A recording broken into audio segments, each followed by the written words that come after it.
Hola, buenas tardes. Quiero darle la bienvenida a todos los que nos están escuchando ahora Desde Contigo, Desde Corazón y Embajadoras y Embajadores Adopción México. Estoy muy contenta de poderles presentar hoy al doctor Oscar Joe Rivas. Oscar es doctor en psicotraumatología, es psicotraumatólogo por el IATP y egresado del programa de estudios de posgrado en estrés traumático y del Trauma Research Center. Ha sido docente para la Universidad Panamericana en la maestría de bioética y en la Universidad Intercontinental en la carrera de psicología. Actualmente es director del Newman Institute, institución académica para la capacitación y especialización de profesionales de la salud mental, creación e implementación de protocolos y modelos terapéuticos basados en la evidencia. Ha trabajado capacitando y creando alianzas con 12 DIF estatales. Es colaborador activo con distintas procuradurías de niños, niñas y adolescentes de varios estados de la República. Ha publicado en México el protocolo Idoneidad para la Adopción, capacitando al personal de salud mental de diferentes DIF estatales. Es creador del curso Hijos del Corazón, aumentando la tasa de adopción de adolescentes y erradicando las adopciones fallidas. Bienvenido, Oscar. ¿Qué tal, Georgina? Gusto saludarte. Bienvenida a ti y a todo el colectivo de embajadoras y embajadores de la adopción. Así es. Muchísimas gracias. Oscar, pues bueno, tú eres todo un experto en este tema de idoneidad en adopciones, te has especializado en esto. Y bueno, para empezar quisiéramos saber qué son las adopciones fallidas y si hay alguna estadística que nos hable sobre estas. No existe en México, lamentablemente, ninguna estadística. La adopción fallida es cuando los solicitantes o la familia adoptiva decide regresar al niño, niña o adolescente que ha sido adoptado, ¿no? Es un fenómeno terrible.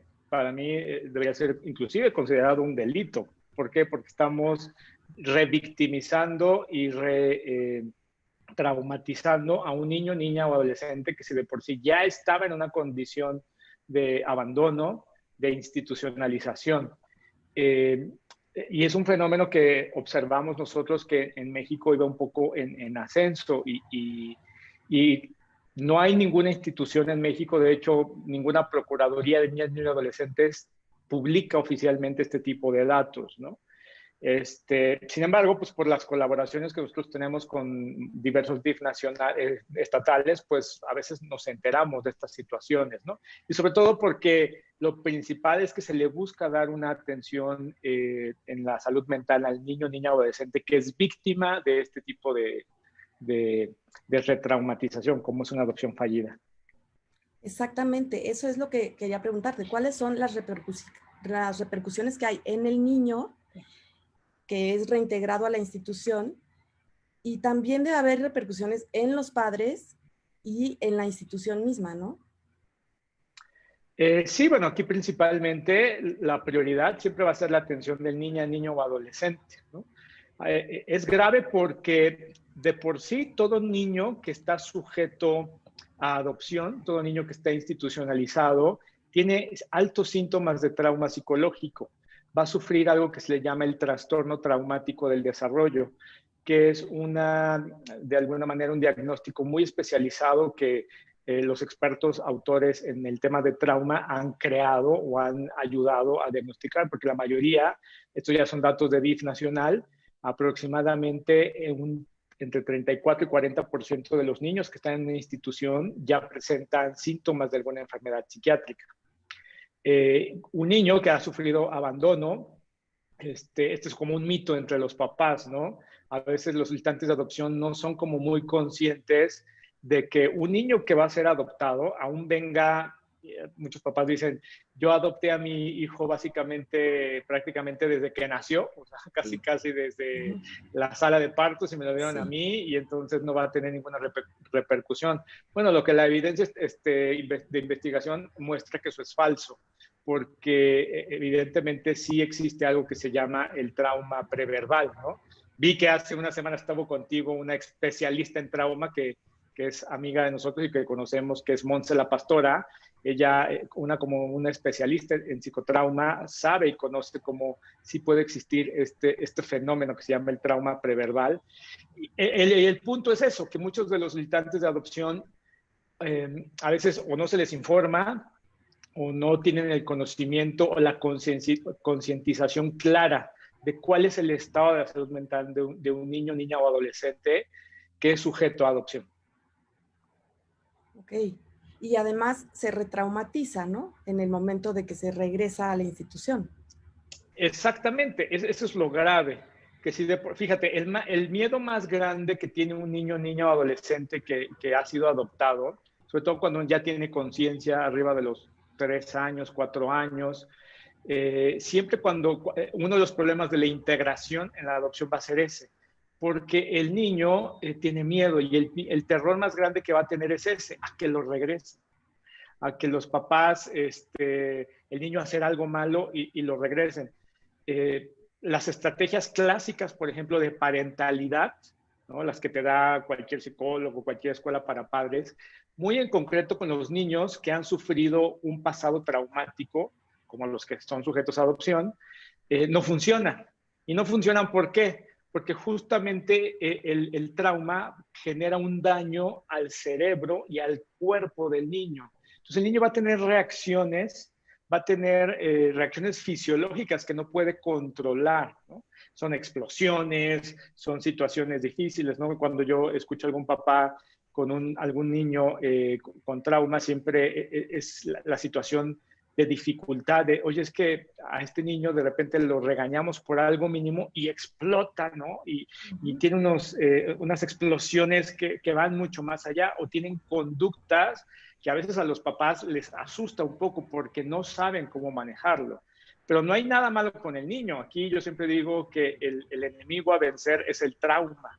El tema es que nunca hubo una concientización de entender cuál es el caso. Entonces, cuando al niño lo regresan, la adopción falla, y entonces es una retraumatización todavía mucho más grave, porque entonces el niño va a comenzar a generar una resistencia mayor a una posible reintegración familiar.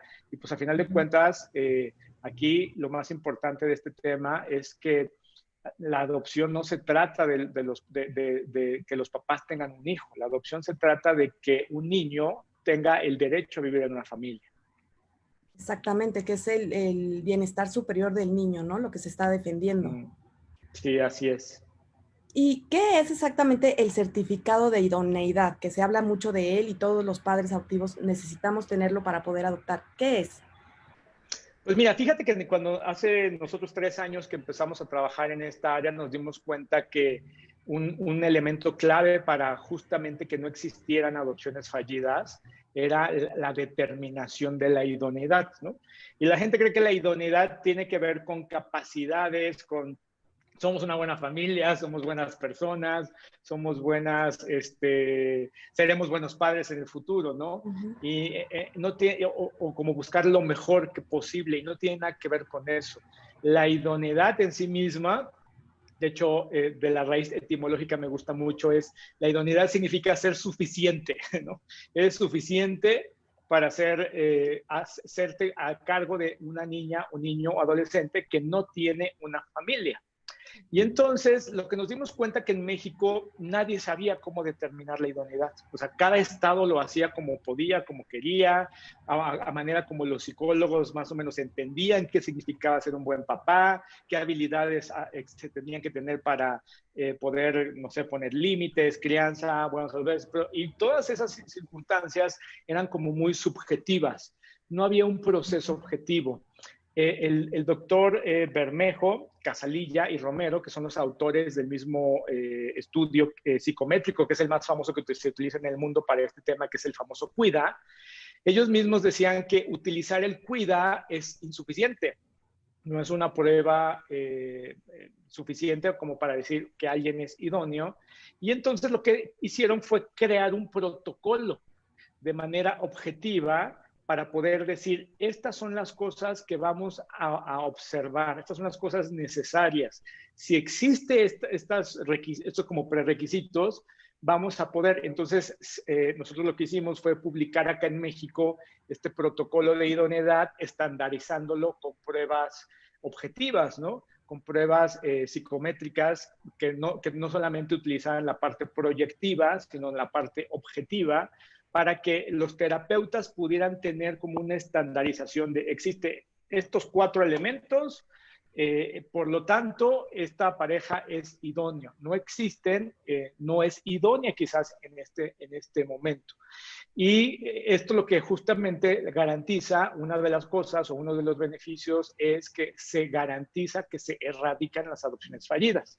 En los estados donde se ha estado aplicando este protocolo, nosotros lo monitoreamos año con año, hemos visto que la tasa de adopciones fallidas literalmente ha bajado a 0. ¿A 0? Sí. Ok. ¿Y quiénes son los responsables de evaluar esta idoneidad y de otorgar el certificado? Es todo un proceso que involucra partes legales, que involucra partes de trabajo social, de estudios socioeconómicos, pero sin embargo la parte más importante es la parte de la evaluación psicológica, ¿no? Entonces, yo creo, yo podría decirte que es la parte como fundamental, es el núcleo, ¿no? Y quien hace esta evaluación, en algunos casos, bueno, siempre son los DIF estatales, el cuerpo psicológico de los DIF estatales, psicólogos capacitados en ese tema. Algunos estados que tienen muy buenas prácticas sobre este tema, inclusive certifican a psicólogos externos, ¿no? Para que el DIF no sea juez y parte, sino que haya psicólogos externos que ejerzan o hagan estas pruebas psicológicas y que la evaluación sea completamente objetiva. Ok. Y ahora, desde el Newman Institute se capacita a DIFs estatales, procuradurías en este protocolo que dices que se trajo de estos autores que de España, hicieron el cuido de España.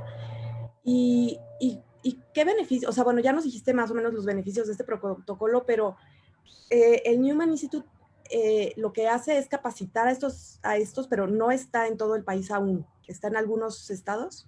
Está en algunos estados, aproximadamente ya vamos a cerrar este año con casi 12 estados. Esto depende de la apertura de cada DIF. Nosotros somos una institución académica sin fines de lucro. Nosotros no le cobramos a los estados, inclusive por hacer este tipo de trabajo. Todo depende de la disposición de la directora estatal del DIF, que casi siempre es la primera dama de cada estado, la directora del mismo DIF, o el procurador o procuradora de niñas, niños y adolescentes. Y a veces, pues también de todo el engranaje interno, ¿no? de cada departamento estatal. Depende en gran medida de eso, ¿no? Y a veces también es una parte, y nuestro trabajo, lo que nos importa mucho es dejar un sustento de una política pública, ¿no? No solamente llegarle a hacer, capacitar, entrenar, darles una copia del protocolo, sino que quede plasmado en la ley, ¿no? Para que estatalmente, pues, las ONG siempre estamos aquí, ¿no? Pero los gobiernos cada 6 años cambian y el personal siempre cambia y el DIF siempre cambia. Entonces, para que el esfuerzo y el trabajo que estemos haciendo, pues, pueda perdurar en beneficio de las niñas, niños y adolescentes que no tienen familia. Ok, y ustedes se acercan entonces a los estados. Así es, nosotros nos acercamos a los estados, a veces los estados se acercan a nosotros, así que depende de ello. Nosotros estamos en una completa y abierta disponibilidad de colaborar con cualquier procuraduría de niñas, niños y adolescentes que quiera mejorar esto, ¿no? Y sobre todo aquellos que sepan o que tengan, para mí, al menos un niño, al menos una adopción grave, para mí, una adopción fallida es un dato muy grave, que no debería estar sucediendo. Ok. Hablabas hace un momento de que este trauma viene desde prácticamente antes de nacer, ¿no? Y recibimos a nuestros hijos, aunque sea desde la sala de parto, pero ya existe un trauma. Los papás que estamos en el proceso de adopción, muchas veces como que decimos, híjole, es un proceso muy largo, o hay incluso parejas o padres o madres que no se animan porque dicen, no, es que el proceso es larguísimo, te hacen miles de estudios, miles de entrevistas, te evalúan muchísimo. Entonces, como que no se entiende la razón, ¿no? De por qué es tan importante pasar por todo ese trámite y que sí, pues tiene que ser lo largo que tenga que ser, porque vamos a recibir a un niño, ¿no? Sí, yo lo entiendo. Fíjate que una de las más grandes experiencias que mi trabajo profesional me ha dado es poder convivir con muchos papás que son solicitantes de adopción, ¿no? Uh-huh. Junto con este protocolo creamos un programa que se llama Hijos del Corazón, que es una experiencia de fin de semana que va dirigida a los papás que son solicitantes, ¿no? Y ahí yo escucho todas las historias y escucho todos los anhelos y todos los deseos y veo yo directamente ahí todas las miradas, ¿no? Y ahí me toca a mí un poquito ser de abogado del diablo, porque cuando yo inicio este curso, lo primero que yo les digo a todos los papás es, yo hoy vengo a hacerlos desistir de que adopten. O sea, mi trabajo es quererlos convencer de que por favor no se metan en esto, ¿no? Uh-huh. Y de decirles, hablarles seriamente de qué sucede. Hace 2 semanas una mamá, alguien consiguió mi teléfono, me habló muy desesperadamente porque ella acababa de adoptar a 3 niños, ¿no? Una niña de 9 años, un niño de 2 y uno de 3, ¿no? De otro estado, ellos vivían en un estado del centro de la ciudad, del país, de donde adoptaron fue en el norte, se trajeron a los niños acá, y al mes la niña mayor empezó a tener conductas inapropiadas, graves, severas, que inclusive ponían pues, en peligro la integridad de los hermanitos, a pesar de que los 3 son hermanos, ¿no? Uh-huh. Pero ella me decía algo bien interesante, me decía, es que a mí nunca nadie me dijo el estado de la salud mental con la que podrían venir estos niños, ¿no? O los problemas, ¿no? Como que parecería que a veces, yo siempre mucho, discúlpenme, pero yo a veces me pongo mucho del lado de los DIF, ¿no? En el sentido porque yo, a final de cuentas, mi trabajo es también velar por la integridad de los niños, ¿no? Pero un error que cometen mucho es eso, que nunca les comentan a manera profunda, a manera sensible, a manera de conciencia, de qué se trata realmente adoptar, ¿no? Entonces, en este curso que yo les doy, hablamos de cosas profundas, ¿no? Como estos temas, ¿no? No solamente de cómo generar un proyecto adoptivo, ¿no? ¿Qué es, no? ¿Cómo se determina la idoneidad? ¿Qué sí es idóneo y qué no son idóneas, ¿no? ¿Cuáles son las motivaciones correctas? O de alguna manera, más que correctas, yo creo que no hay motivaciones correctas e incorrectas, pero ¿cuáles son las motivaciones idóneas para poder adoptar, ¿no? Y sobre todo les hablamos de qué es lo que los niños con pasados traumáticos o con experiencias adversas en su infancia, pues van a sufrir, ¿no? Indistintamente de si el niño tiene un día de nacido o es un adolescente. Y yo inclusive me acuerdo mucho que la directora del DIF, de uno de los DIFs donde damos este curso, me decía, oye, Oscar, es que no les digas así porque los vas a espantar, ¿no? Se nos van a ir. Y entonces, pero el efecto fue el contrario. Yo creo que los papás agradecen mucho cuando hablas con la verdad y hablas con lo que se están quedando. Y fíjate que ahí descubrimos un efecto contrario, porque nosotros medíamos, ¿no? Esto es un estado que tiene muchas solicitudes. Aproximadamente estos cursos se nos llenaban como con 200 parejas que estaban por adoptar. Yo te puedo decir que el 84% de ellas al inicio decían, venimos porque queremos adoptar a un bebé, a un niño menor de entre 1 año y 3 años. El otro 10% decía que pues, estaban abiertos a niños hasta 9 años, ¿no? Que es como lo común o lo normal, ¿no? Sí, adolescentes ya es más difícil. Solo 2% decía que estaban dispuestos a adoptar hermanos, por ejemplo, ¿no?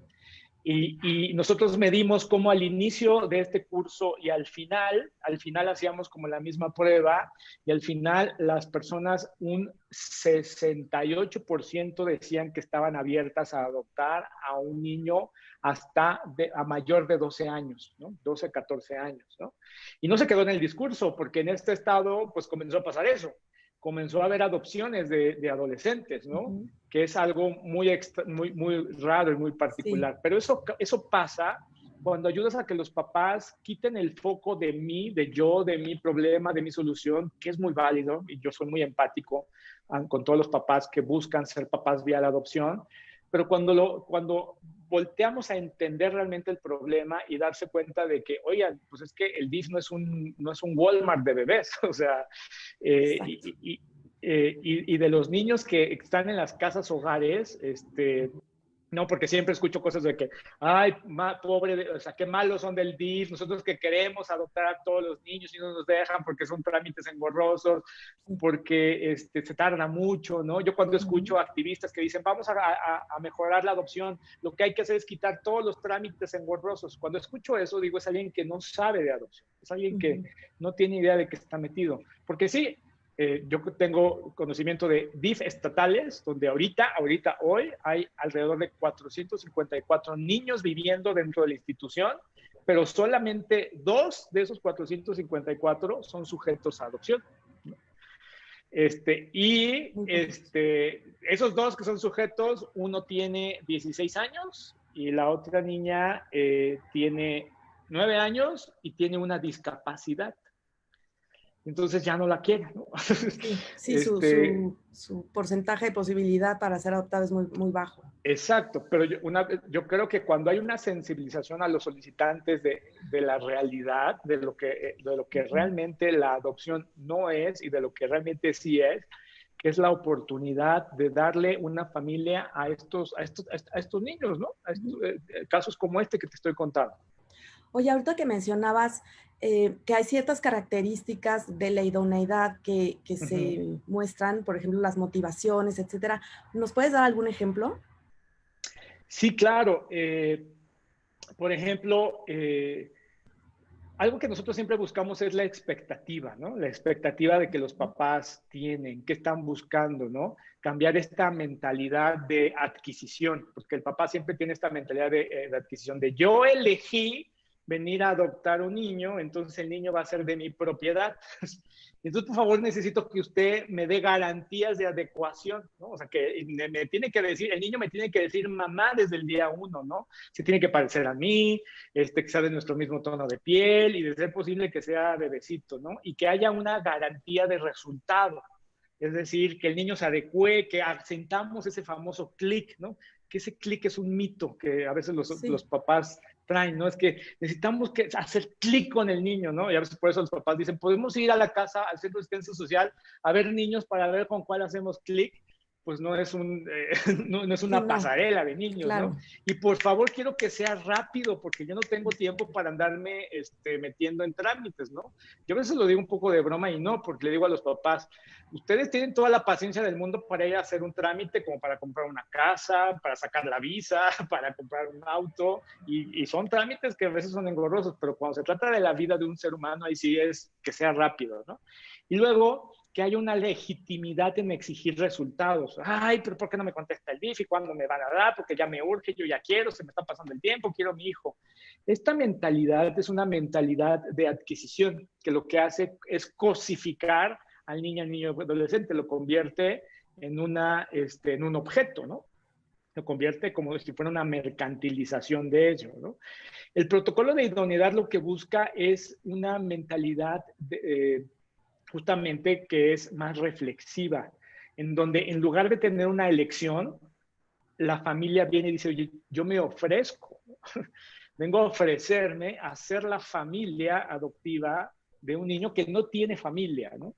Y entendemos que el niño no es de nuestra propiedad. Y esto yo se los digo a los papás de adopción, pues esto es con cualquier hijo, ¿no? Claro. Cualquier hijo, ¿no? Y esto es una lucha que a veces los papás y apoyos adoptivos es lo mismo, ¿no? Y va a haber me hago responsable y va a haber incertidumbre de adecuación. Nadie le puede dar una garantía. A ver, dígame con un hijo biológico, ¿quién le da la garantía de que no salga o de que no tenga algún padecimiento, una enfermedad? Yo he escuchado que los solicitantes de adopción a veces hasta los DIF les piden, oye, necesitamos hacernos pruebas genéticas para que yo garantizar y tener la tranquilidad de que el niño no va a tener ninguna enfermedad genética y una prueba cognitiva para garantizar que el niño, oye, pues eso ni con un hijo biológico lo puedes hacer, ¿no? Sí. Y que hay una incertidumbre del resultado, ¿no? El niño le va a decir mamá, no lo sabemos, ¿no? ¿Cuánto tiempo le va a tomar al niño para decirle mamá? Yo conozco muchas historias, ¿no? De que el hijo adoptivo al papá le dice luego papá y a la mamá le dice señora, ¿no?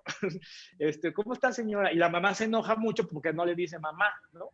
Bueno, aquí quien es adulto y quien tiene que tener la capacidad de tolerar este proceso de adecuación tienen que ser los adultos. Porque en este caso en concreto resultaba que este niño fue violentado por su mamá biológica. Por eso él tenía mucho miedo de utilizar esa palabra y le iba a costar todo un tiempo que ellos necesitaran. Y que el proceso fuera una reflexión, no rapidez. Que la persona tenga la capacidad de reflexionar lo suficientemente, ¿no? Porque no es una decisión cualquiera, porque justamente porque es una medida radical para el niño, ¿no? El hecho de que se decrete que sus papás de origen ya no son, van a ser los que van a ejercer su patria potestad con él y que ahora se le va a dar a la patria potestad a otras personas. Entonces, esa decisión trascendental no tiene que ver con qué rápido yo necesito convertirme en papá y mamá. Esa decisión tiene que ser reflexiva porque le estamos dando la patria potestad de una nueva familia a un niño, niña y adolescente. Y por último, que a final de cuentas hay una imposibilidad de exigir resultados, ¿no? Claro. Siempre digo, bueno, ¿y un hijo biológico a dónde lo regresas? ¿No? Claro, no hay manera. Sí. A final de cuentas, un hijo por adopción es exactamente lo mismo, ¿no? Es tu hijo y será tu hijo en las buenas, en las medias y en las malas, ¿no? Como cualquier hijo de todas las personas, ¿no? Claro. Y eso es lo que los solicitantes tienen que tener la capacidad de reflexionar, ¿no? Y yo en estos programas que nosotros impartimos, es un espacio para reflexionar, de que todo el mundo dice, es que tú no tienes idea cómo yo estoy motivado para eso, ¿no? Las motivaciones, ¿no? Que dice, no se trata, la gente dice, yo tengo unas ganas, unas fuerzas, ¿no? Si tú me dijeras que me das al niño y tuviera que ir al Everest por el niño, yo voy hasta el Everest y lo traigo porque tú tienes cuántas ganas yo tengo de ser papá, cuántas ganas yo tengo de ser mamá. Y yo digo, bueno, yo no dudo eso, pero no se trata de las ganas, no se trata de las fuerzas, de la intensidad, sino se trata de la calidad y la adecuación de esa identidad. Porque a mí me llama mucho la atención que los papás que dicen, si a mí me dijeras que me das un hijo y voy hasta el Everest, le dices, oye, tiene que venir 3 veces al DIF esta semana. Ay, no, ya no quiero. Difícil. Qué flojera, ¿no? Ahí se les acaban las ganas, ahí se les acaban las fuerzas. Claro. Y la motivación es muy importante. Yo siempre digo, todas las motivaciones son válidas para iniciar, para pensar, ¿no? Y yo se lo equiparo un poquito a cuando los papás, cuando eres novia o novio de tu pareja o de tu novio, la motivación para comenzar a andar con él fue muy diferente a la motivación de casarte con él o con ella. Claro. Yo espero, si no por eso, pues hay que ir a terapia. ¿No? La motivación fue de me gusta, hay algo que me atrae, quiero acercarme y lo vas conociendo. Y esa motivación evoluciona a un punto en el que dices, ella o él es la pareja, ¿no? Que yo quiero. Y entonces la motivación es, sabes que no veo mi vida si no estás tú incluido en mi vida, ¿no? Entonces me quiero casar contigo. Y un poco en la adopción es lo mismo, porque las motivaciones deben de evolucionar, ¿no? Lo que el protocolo marca es que, por ejemplo, las motivaciones que no son suficientes es, por ejemplo, cuando los solicitantes quieren darle compañía al hijo único, ¿no? De que es que tenemos un hijo, le queremos dar a un hermanito, ¿no? O cuando, yo ya lamento mucho cuando los papás pasan por situaciones como la pérdida de un hijo, ¿no? Y entonces se ve una sensación de hay que reemplazar al hijo fallecido. O la reconciliación de la pareja en crisis, porque la pareja está en crisis, porque quizás alguno de los dos no puede tener hijos biológicamente, y entonces para reconciliar la pareja buscan adoptar. Sí. O compensar la soledad, porque ya se me pasó el tiempo, o porque ya mis hijos biológicos ya crecieron y ahora voy a adoptar uno chiquito para que me cuide para cuando yo sea anciano, ¿no? Sí. O recuperar el tiempo perdido, o justamente la incapacidad para aceptar la infertilidad o la esterilidad, la incapacidad de reproducción biológica. Yo lamento mucho que las personas tengan que atravesar por esto, pero lo que tenemos que entender es que la adopción no es la solución a la infertilidad, ni a la esterilidad, ni a la pérdida de los hijos, ¿no? Porque cuando todo está fundamentado solo en esto, justamente a quien estamos poniendo al centro del proceso es a los solicitantes, a los adultos, ¿no? Sí.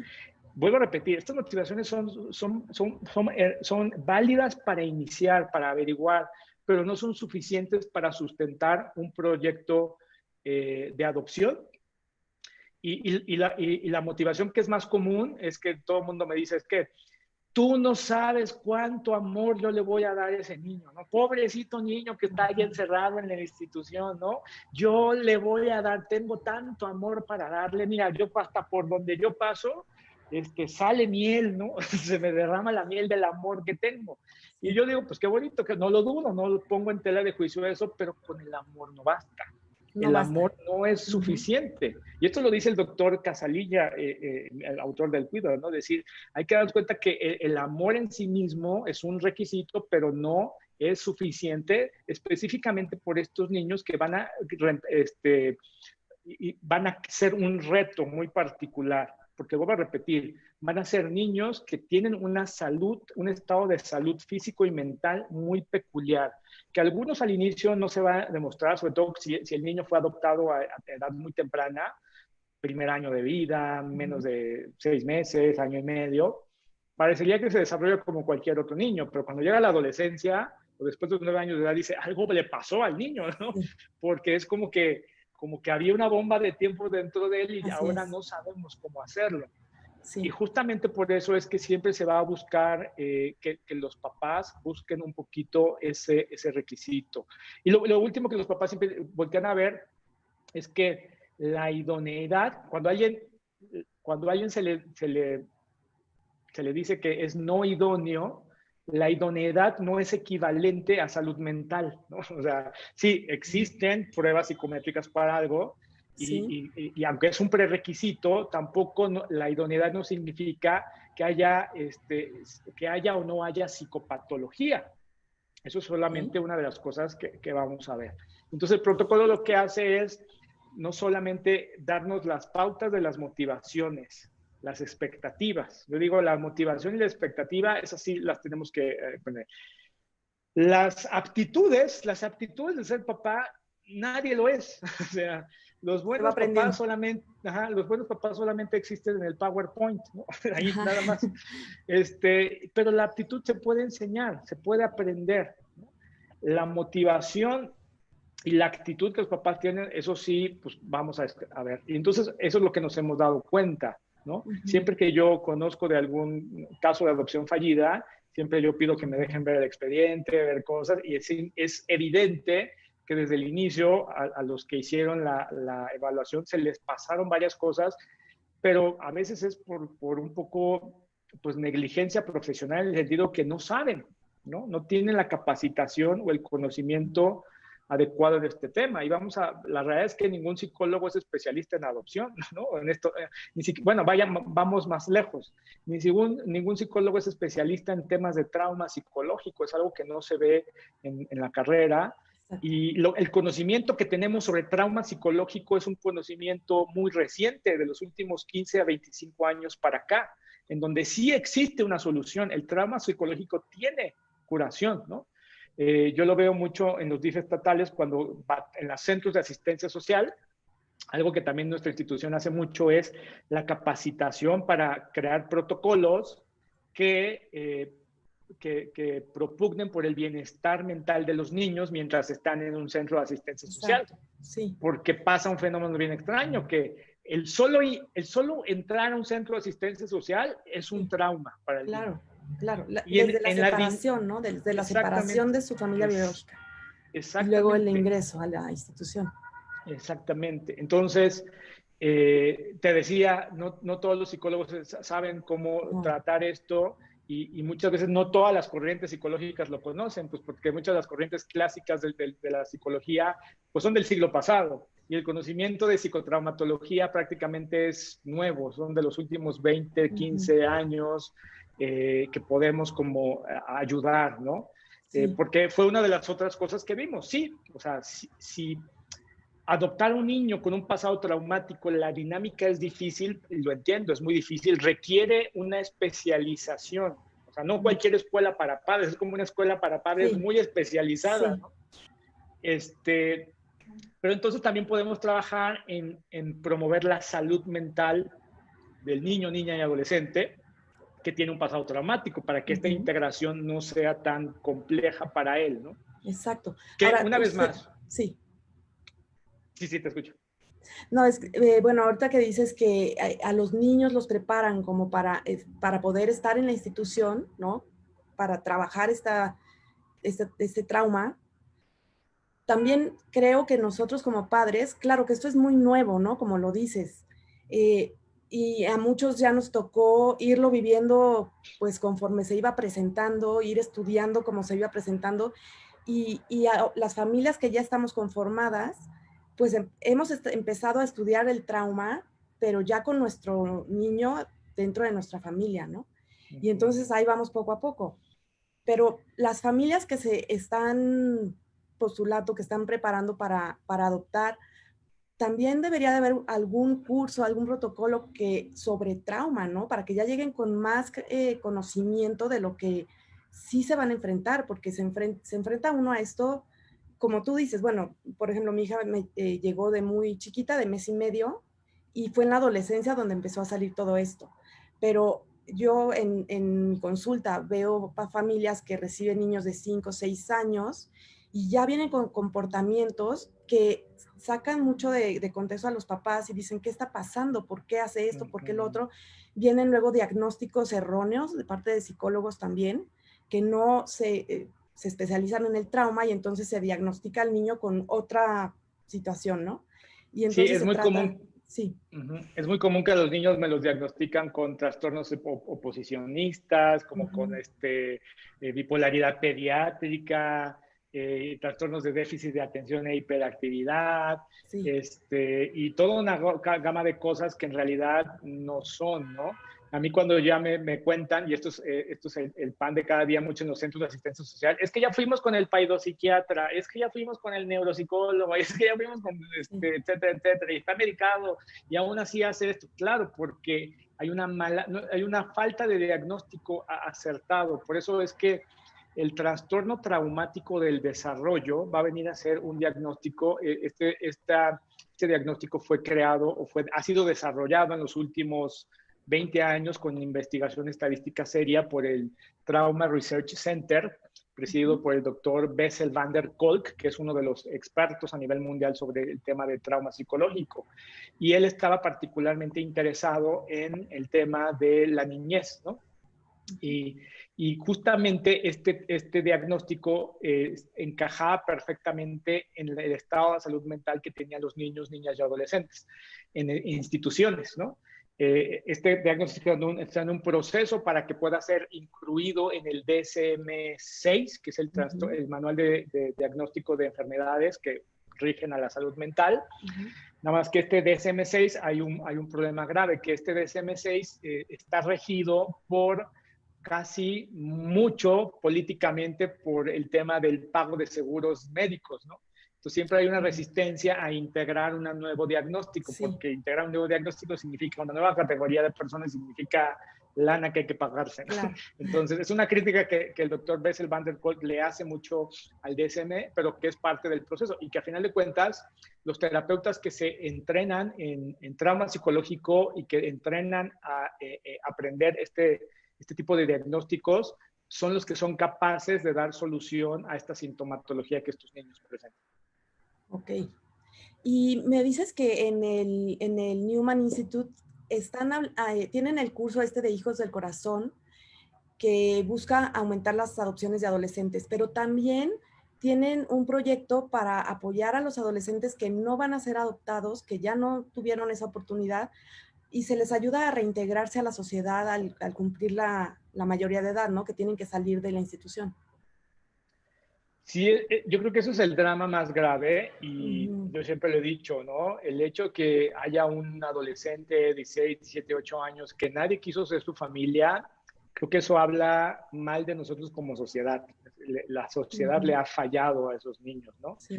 Y tristemente, cuando salen a la calle, adivina quién sí los adopta. Pues sí, ¿no? El crimen organizado. El crimen organizado, la delincuencia. Ellos sí los adoptan y se vuelven su familia. Y muchas veces es por eso, pues por el egoísmo de estar yo centrado a lo que yo quiero. Yo siempre he dicho, ¿no? a un adolescente, aunque sea de 17 años, el hecho de vivir un año, de 17 a los 18, en una familia, es cambiar la vida y es cambiar una ciudad, un estado, diametralmente. Hay estados que tienen buenos programas, ¿no? Para ello, ¿no? El que yo conozco de primera mano es el DIF de Michoacán.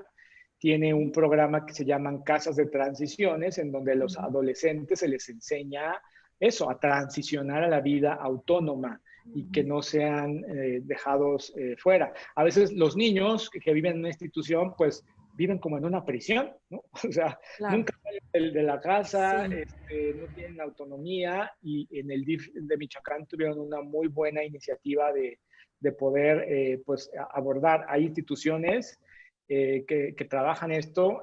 Yo conozco otra que se llama Seamos Héroes, que trabajan mucho por ayudar. Pero el tema principal de ayudar a un adolescente a reintegrarse o a salir a la sociedad de manera autónoma va a seguir siendo el mismo, su salud mental, ¿no? Y lo que nosotros más bien trabajamos es en la capacitación de los psicólogos y psicoterapeutas, que se hagan especialistas en el tratamiento del trauma psicológico infantil y de adolescentes, ¿no? Con herramientas especializadas y basadas en la evidencia, para que pues al menos lo que el Estado les pueda proveer a falta de familias que los quieran adoptar, pues es una calidad en su bienestar emocional y psicológico. Claro, claro. Y además me parece muy interesante que el instituto esté haciendo las mediciones, ¿no? Porque ahí está también una respuesta a la sociedad, decir, mira, tanto por ciento de niños, tanto por ciento de adopciones fallidas, eso ya prende focos rojos, ¿no? Para las personas que quieren adoptar y que puedan abrir su abanico, ¿no? De opciones. No nada más bebés o no nada más niños chiquitos. Exacto, y eso se da, vuelvo a repetir, que es cuando a los papás se les sensibiliza, se les concientiza de qué sí es la adopción y qué no es la adopción. Y entender que la idoneidad no es una calificación, no los están calificando de somos buena pareja, somos buenos papás, somos como un diploma de somos buenos familias. No, la idoneidad simple y sencillamente, la idoneidad tiene varias características. Una, que es dinámica. Quizás ahorita no eres idónea, pero quizás en 6 meses sí. Y que seas idónea ahorita no significa que en un año lo seas. Por eso los certificados de idoneidad van a tener una vigencia. Y cuando se pierde esa vigencia, se tiene que volver a hacer el proceso. Es dinámico porque la vida cambia. Y luego es relacional, ¿no? En estos programas que nosotros organizamos, inclusive hacemos ahí mismo un ejercicio de una prueba para que los papás tengan una mayor claridad. Entonces, mucha gente que justamente dice, ¿sabes qué? No eres idónea porque tú no eres idónea para un bebé, no eres idónea para un niño de 3 años, de 4 años, ¿no? Pero lo que los datos nos dicen es que sí eres idóneo para un niño de 11, ¿no? O de 12, o de 15 años, ¿no? Eres muy idóneo para ser papás de un adolescente. Entonces, esta relación siempre se tiene que tomar en cuenta. Claro. Y pues también que los papás sepan que la no idoneidad no es un rechazo de por vida, ¿no? Simple y sencillamente que quizás hay cosas en su motivación, sobre todo cuando vemos que no hay un proyecto adoptivo consolidado, de que el deseo sigue estando como muy etéreo, ¿no? Y en este programa nosotros les enseñamos a crear un proyecto adoptivo de cuáles son las motivaciones, cuáles son la actitud, cuáles son las aptitudes, y les enseñamos qué es el trauma psicológico, les enseñamos habilidades se llama parentalidad reintegrativa, que es como el modelo de parentalidad que ayuda a los niños con pasados traumáticos, ¿no? A producir el apego seguro, las habilidades de autorregulación, inteligencia emocional y cómo abordar los pasados traumáticos de los niños. Todo eso, te digo, en este programa que se está implementando ya en varios DIF, pues justamente pues para intentar justamente ayudar a este proceso. Claro, los papás se tendrían que acercar entonces a los DIFs para poder tomar esos cursos o Sí, ahorita programas. nosotros de momento, como te digo, nuestro trabajo es a través de los DIF, que nosotros hacemos esto. Ok, No aún, pues no es que no lo queramos hacer, no ha habido la oportunidad de nosotros organizar públicamente estos eventos o hacerlo. Se podría hacer, claro, pero pues con una organización adecuada. claro, sí, ya lo que han hecho es mucho. Hay muchas preguntas ya del Sí, sí, auditorio. adelante. Ujú. Entonces preguntan, ¿es una batería completa? ¿Cómo estandarizar la idoneidad cuando no se pretende buscar padres para un niño estándar? Me refiero, una familia puede ser idónea para un niño y no para un adolescente y viceversa, que es lo que comentabas ahorita. ¿Existen estudios sobre el protocolo y las adopciones fallidas? Sí, justamente lo que los creadores de este protocolo y lo estandarizamos a México hicieron fue como, qué son las capacidades suficientes? El protocolo va a evaluar 4 áreas principalmente, ¿no? Ujú, Que es la capacidad para producir o entender qué es el apego seguro, ser capaz de solicitar, cuando el niño busca a papá, a mamá, que los papás respondan, ¿no? Esa es la capacidad de crear un apego o vínculo seguro, responder a las necesidades del niño. El objetivo del apego es que el niño pueda autorregularse, la autorregulación. ¿Qué significa la autorregulación? Es cuando el niño llora, ¡ah, mi mamá, ¿dónde está? Mi mamá, mi mamá, mi mamá. Si el niño no sabe autorregularse, o sea, volver a su estado normal, ok, mamá ahorita viene, ¿no? A lo mejor si llora un ratito no pasa nada. sí, El objetivo no es que el niño no llore, ¿no? Sino que se autorregule. sí. Bueno, eso es que haya respuestas empáticas, ¿no? Y esto viene a partir de adultos que sepan autorregularse, que sepan Exacto. ser conscientes de que son un ente o un ser diferente al niño Ujú, y que tengan la capacidad de crear o promover inteligencia emocional. Por ujú, eso es que sí podemos decir que es una batería protocolaria objetiva que mide ujú. 4 áreas que se les enseñan a los psicólogos que hacen estas evaluaciones y que justamente la retroalimentación es eso, ¿no? Yo lo segundo que le digo a los papás cuando vienen a este curso de Hijos del Corazón, no solamente los voy a convencer de que no me adopten, número 2, les voy a convencer de que tienen que ir a terapia. Además, Este, claro, claro. además de, ¿no? O Sí, sea, porque a final de cuentas yo creo que todos tenemos áreas de nuestra vida en las que necesitamos crecer, hablar y que a final de cuentas un grave daño que estamos haciendo a la niñez en general es seguir estos modelos de parentalidad instintiva, ¿no? Así de sí, yo soy papá y mamá como me da el instinto y como lo que mi mamá me enseñó y como lo que yo no quiero que mi hijo tiene, ¿no?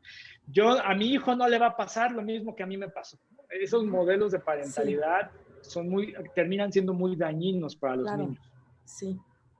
Otra pregunta dice, ¿el certificado de idoneidad es el mismo para procesos de adopción para familia de acogimiento o hay diferencias?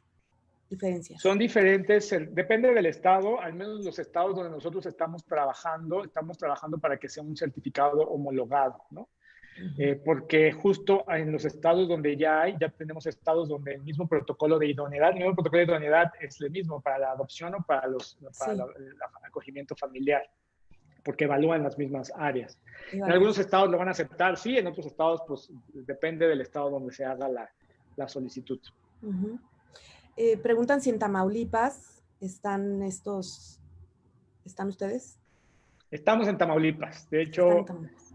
9 y 10 de octubre vamos a dar este programa. Ahora va a ser en esta nueva modalidad en línea Ujú, de Hijos del Corazón. Pueden acercarse al DIF estatal de Tamaulipas y ahí les van a dar información de cómo inscribirse a este curso de Hijos del Corazón.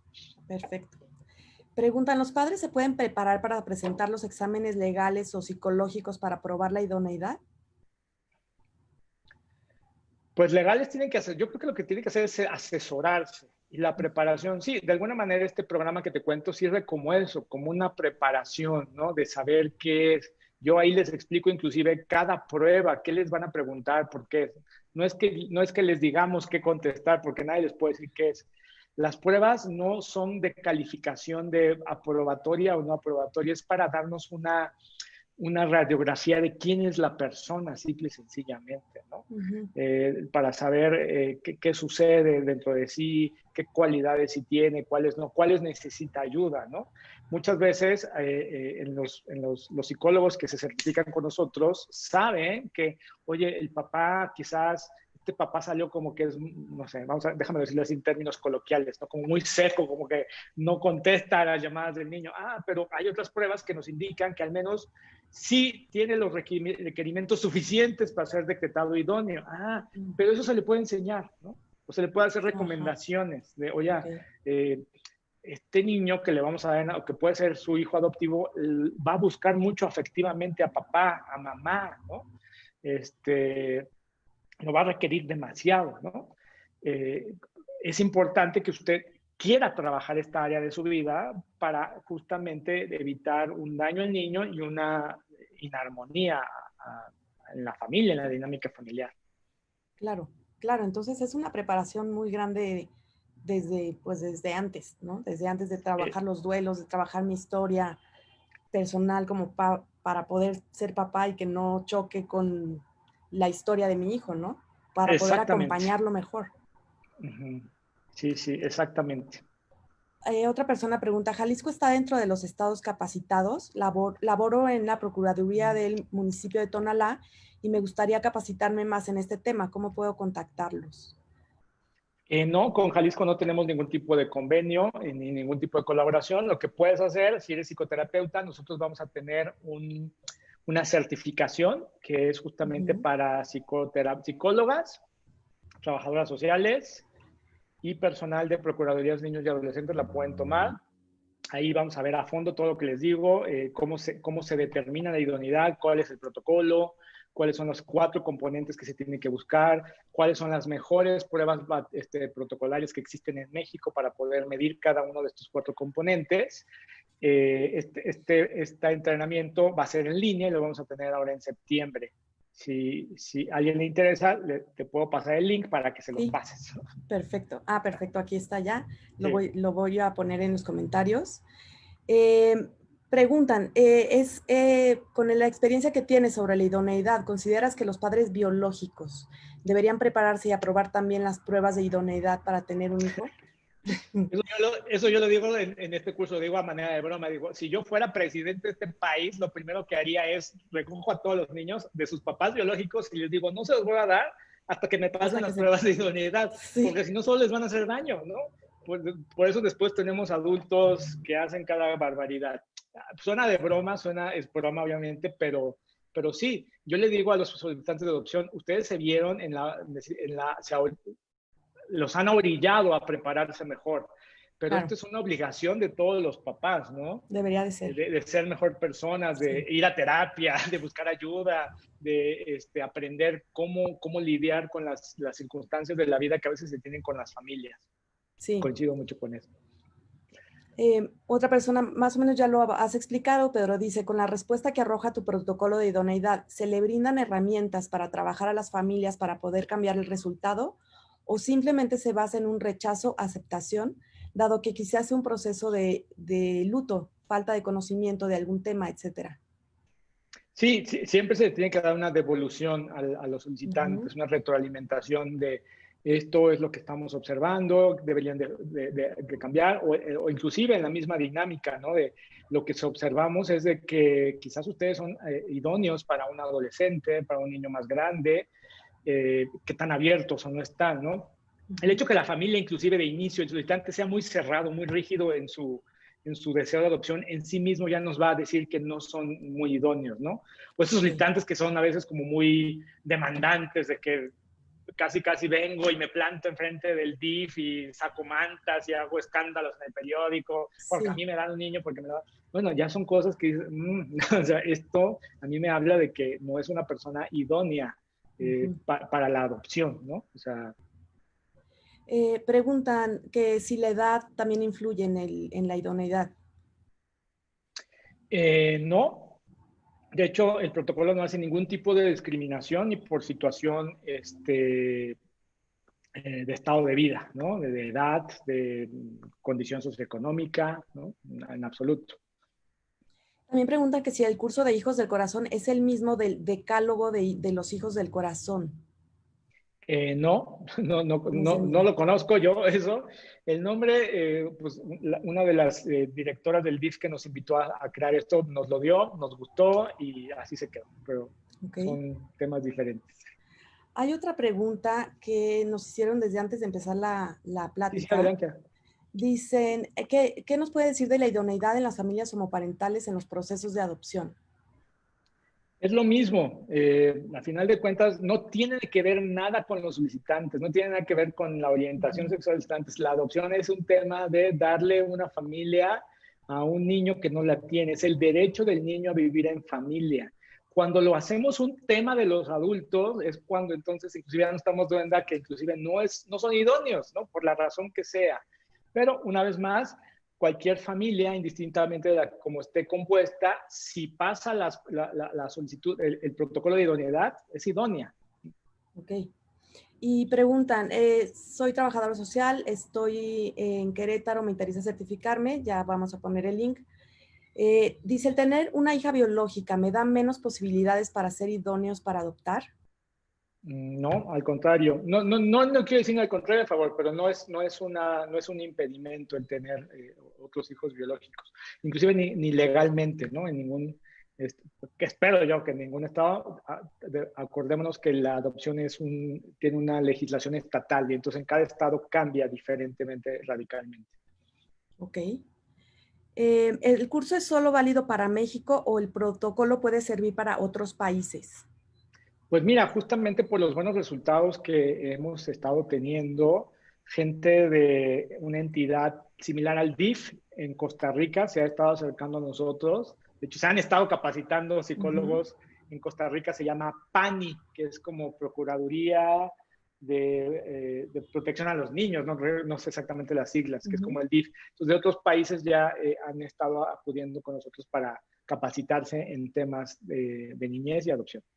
Ok, en este caso sería también a través de las instituciones de los países, o sea, habría que motivar a las instituciones de los otros países para que se acerquen, ¿no? Al instituto. Exacto, y eso, pues bueno, a veces también las instituciones nos hacen caso cuando la sociedad civil nos levantamos, ¿no? Cuando Exacto, las sí. asociaciones, los grupos dicen, oiga, hay que hacer esto acá, ¿no? Hay que traerlo.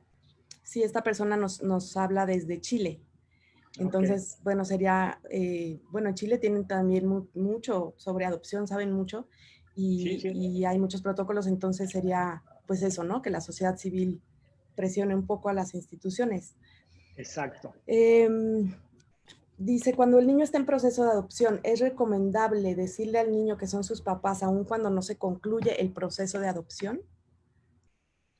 Bueno, si el niño ya está en convivencias preadoptivas, que sería por la cual la única razón por la que yo pienso que el niño ya está conviviendo con la familia o ya está viviendo con ellas, claro que tiene que saberlo, ¿no?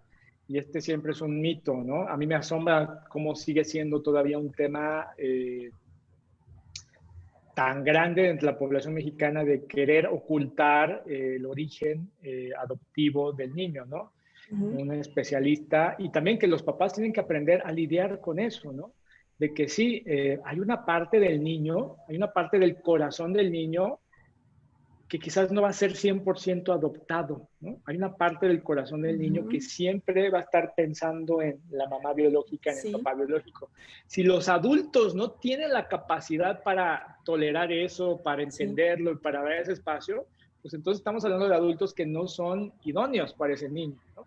Porque ese niño va a tener siempre ese duelo, ese espacio. Claro, no significa que no va a ser completamente su hijo, ¿no? A mí me gusta mucho entender de dónde viene el término inclusive adopción, ¿no? El término adopción nos viene del derecho romano, en donde inclusive los papás, estamos hablando de la cultura romana, los papás engendraban un hijo biológico, pero no inmediatamente era su hijo. El papá se iba, se quedaba al cuidado de la mamá, y aproximadamente cuando el niño tenía ya 6, 7 años, el papá venía y entonces cuando veía que tenía fortaleza, entonces ahora sí lo adoptaba como su hijo. Y era su hijo biológico, ¿no? Ya lo sí, reconocía. Y entonces la adopción, claro que da una filiación plena, ¿no? ¿Cuántos hijos biológicos no son adoptados por sus papás biológicos? ¿No? Y por eso así los es. centros de asistencia social están llenos de papás biológicos que no adoptaron al hijo, no lo incorporaron, no hubo esta relación filial. Entonces, no hay que tenerle miedo a ese tipo de relación, pero una vez más, necesitamos adultos conscientes, maduros, pensantes, que sean capaces de tolerar y que a veces el niño lo va a necesitar, ¿no? Hay niños que van a venir con la foto de la mamá. Claro. Y que él la va a poner en la casa, ¿no? Sí. En su cuarto, ¿no? Y que los papás tengan la capacidad de decir, es algo que el niño necesita. Sí. Porque si la mamá dice, no, aquí tu mamá soy yo y esa foto me la tiras a la basura. Híjole, sí. Ahí... No entrar en competencia con la mamá biológica, ¿no? Con su historia. Exactamente. Sí. Oscar, se quedan muchas preguntas sin responder, se nos está terminando el tiempo. Te quiero agradecer muchísimo todo pues, ilustración que nos has dado de este tema, que no se habla mucho en realidad. Quiero, bueno, aprovechar este último minutito para platicarles y platicarte a ti también, Oscar, que el 9 de noviembre es el Día Mundial de la Adopción. En México tenemos un día nacional, que es en abril, pero el 9 de noviembre es el Día Mundial de la Adopción. Y en Embajadores Adopción México nos vamos a sumar a la celebración, entonces queremos que estén atentos a las redes porque estamos preparando una sorpresa que yo creo que les va a gustar mucho. Y también te platico que en Embajadoras y Embajadores Adopción México hacemos círculos de acompañamiento para papás adoptivos, papás y mamás adoptivas, que en círculos puedan compartir sus experiencias, no sentirse solos, ¿no? En todo lo que vivimos. Y el 15 de septiembre vamos a iniciar un nuevo círculo que es para papás y mamás adoptivos con hijos de entre 10 y 20 años. O sea, vamos a tocar preadolescencia y adolescencia, que es una etapa importante en todos, pero en la adopción también tiene sus ciertos ingredientes. Y son 6 martes de 8 a 9:30 de la noche. El cupo es para 8 participantes. Han funcionado muy bien los círculos, los papás y las mamás se sienten muy acompañadas, entonces también en los comentarios estarán ahí en la liga para que se puedan inscribir. Y bueno, nada, Oscar, agradecerte muchísimo y esperando poder tenerte en alguna otra ocasión, porque hay muchísimas preguntas que se quedan y la gente está muy interesada en este tema, que creo que todos debemos pues poner atención, los que están por adoptar y los que ya tenemos a nuestras familias formadas por medio de la adopción, porque son temas que debemos prepararnos, ¿no? Es todo esto que has nombrado aparece a lo largo de la vida y nos tenemos que preparar. Así es. No, yo al contrario de colaborar con ustedes, al contrario, felicitarte, Georgina, felicidades por tu labor, por toda la labor que está haciendo embajadoras y embajadores de la adopción en México. Y al contrario, a lo que nosotros podamos es ayudar, colaborar, entrenar, formar. Y justamente eso, ¿no? Es mi deseo que toda familia que tiene ese anhelo, ese deseo de ser papá, ser mamá, se logre, ¿no? Lo puedan lograr, lo puedan conseguir. A veces requerirá un poco más de preparación, a veces requerirá un poco más de perseverancia, pero que a final de cuentas entiendan que no es que se dificulten las cosas, sino simple y sencillamente es responsabilidad de los adultos velar por el bienestar de niñas, niños y adolescentes que en este momento no tienen una familia que cuide de ellos. Así es, ellos son el centro, ¿no? Poner en el centro a ellos. Y bueno, están preguntando por el link, lo voy a poner ahorita, no es que no le quiero picar para que no se nos vaya aquí a ir la transmisión, pero lo voy a poner, el link para la certificación, porque lo están preguntando mucho. Y pues muchísimas gracias a todos los que nos acompañaron, se conectaron hoy, estuvieron presentes y nos vemos muy pronto. Muchas gracias. Hasta luego.